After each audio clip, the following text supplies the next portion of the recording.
Film start होती है Wick से, जो जंगलों से होते हुए अपने घर जाता है। वह घर जाकर अपने कपड़े उतारने लगता है, जहाँ पर उसकी वाइफ मिलिंडा उसे देख रही होती है। उनकी एक बच्ची भी होती है जिसका नाम ट्रिक्सी होता है और ये सभी लुइजियाना में रहते हैं। दोनों कपल नाइट आउट के लिए जा रहे होते हैं। तभी वहाँ पर बेबी सीटर चेल्सी आती है। मेलिंडा अपनी डॉटर चेल्सी को चिल्लाती है क्योंकि वह लाउड में म्यूजिक बजा रही थी और वह उस पर ध्यान भी नहीं देती है। विक इसके अपोजिट होता है। वह अपनी बेटी से बहुत प्यार करता है। मेलिंडा और विक एक पार्टी के लिए जा रहे होते हैं। विक को पार्टी में उसके दोस्त जोनस और ग्रांट दिखते हैं। मेलिंडा अपने दोस्त जोल डेस के पास जाती है, जो एक म्यूजिशियन होता है। विक दोनों को किस करते हुए देख लेता है। विक की दोस्त मेरी उसे कहती है कि तुम्हें अपनी वाइफ को कंट्रोल करना चाहिए। विक कहता है उसे कोई दिक्कत नहीं है। मेलिंडा को दारू चढ़ जाती है और वह गाना गाने लगती है और पियानो भी बजाती है। इसी वक्त जोल विक के पास आता है और उसे धन्यवाद कहता है कि उसकी वाइफ के साथ वह फ्लर्ट और किस कर रहा है और उसे कोई प्रॉब्लम नहीं है। विक कहता है उसने उसकी वाइफ के पुराने दोस्त का सर फोड़ दिया था और उसकी जान ले ली थी। जोल बहुत ज्यादा डर जाता है। विक जोल को अलग अलग कहानी सुनाकर और डराने लगता है। जोल डर के मारे वहाँ से भाग जाता है और मिलिंडा कुछ समझ नहीं पाती।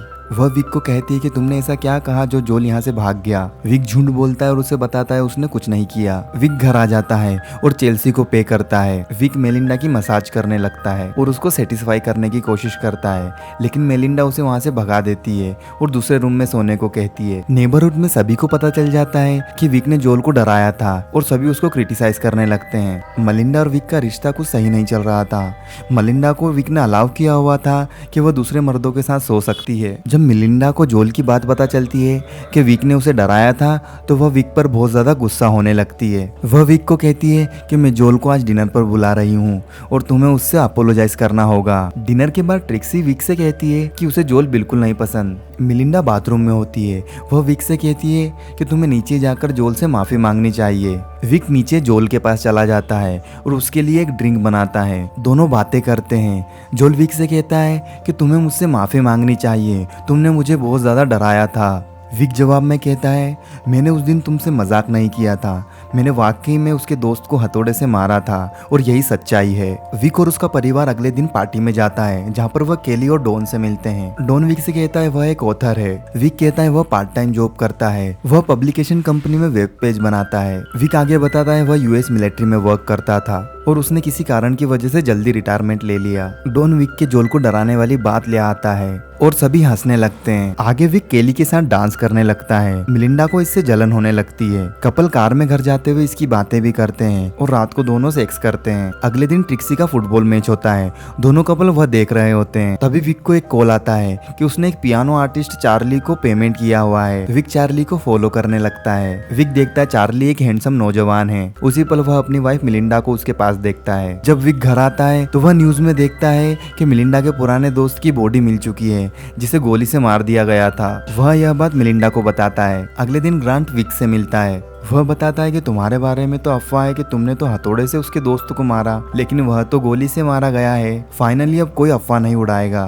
तभी वहाँ पर चार्ली आता है। विक चार्ली की तारीफ करता है और दोनों हैंडशेक भी करते हैं। विक ग्रांट से कहता है कि उसकी वाइफ को चार्ली पियानो लेसन दे रहा है। यह बात सुनकर चार्ली विक को अजीब नजरों से देखने लगता है। मेलिंडा जब घर रात को नहीं आती तो सुबह विक मिलिंडा से कहता है कि तुम्हें चार्ली से अब नहीं मिलना चाहिए। वह कहता है तुम्हें अपनी फैमिली की फिक्र करनी चाहिए और तुम्हें हमारी मैरिज के बारे में भी सोचना चाहिए। मेलिंडा विक की बातों पर ध्यान नहीं देती और ऊपर जाकर सो जाती है। अगले दिन विक और मिलिंडा पार्टी के लिए जाते हैं। वहाँ पर उन दोनों के दोस्त भी होते हैं। चार्ली भी वहाँ पर आ जाता है क्योंकि उसे मिलिंडा ने बुलाया होता है। मिलिंडा विक को पियानो टीचर जो चार्ली होता है उससे मिलवाती है। विक को यह सब पहले से पता होता है। विक मिलिंडा और उसके नए बॉयफ्रेंड को पूल में एंजॉय करते हुए देखता है। थोड़ी देर में वहाँ पर बारिश होने लगती है तो मिलिंडा उस पूल से बाहर निकल जाती है। विक और चार्ली अकेले ही होते हैं पूल में। थोड़े समय बाद हम विक को अकेला आते हुए देखते हैं। उसी वक्त मिलिंडा को तैरती हुई लाश दिखती है चार्ली की, जो पूल में होती है। सभी चार्ली को पूल से बाहर करते हैं और उसकी जान बचाने की कोशिश करते हैं। तभी डॉन के हाथों से उसकी बॉडी वापस से पूल में गिर जाती है। सभी को मालूम होता है कि चार्ली की मौत पहले से हो चुकी थी। पुलिस आकर सभी से पूछताछ करती है। मिलिंडा चिल्लाकर कहती है कि उसके पति ने चार्ली को मारा है, पति ने चार्ली को मारा है। विक सभी से कहता है कि उसकी वाइफ बीमार और दुखी है, इसलिए वह ऐसी बातें कर रही है। पुलिस को कोई पुख्ता सबूत नहीं मिलता, इसीलिए पुलिस वहाँ से चली जाती है। मेलिंडा बहुत ज्यादा दुखी होती है क्योंकि उसका एक और लवर मर गया होता है। दोनों घर आ जाते हैं। विक अपनी वाइफ के पास थोड़ी देर बैठता है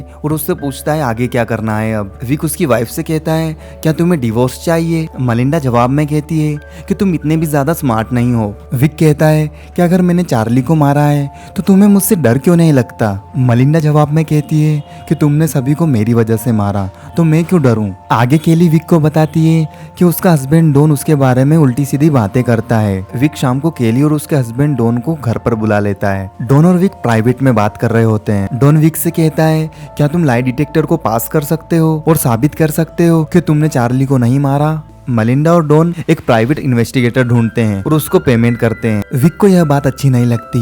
वह डॉन के घर जाकर उसकी फैमिली के सामने उसकी इंसल्ट करता है। उसे कहता है कि मेरे पास तुम्हारे ट्रांजैक्शन की हिस्ट्री है। विक डॉन को बहुत ज्यादा डराता है और वहां से चला जाता है। अगले दिन विक मिलिंडा को देखता है जो अपने नए बॉयफ्रेंड टोनी के साथ होती है। मिलिंडा टोनी के साथ ब्राजील जा रही होती है और वह कहती है वह ट्रिक्सी को भी साथ में लेके चलेंगे।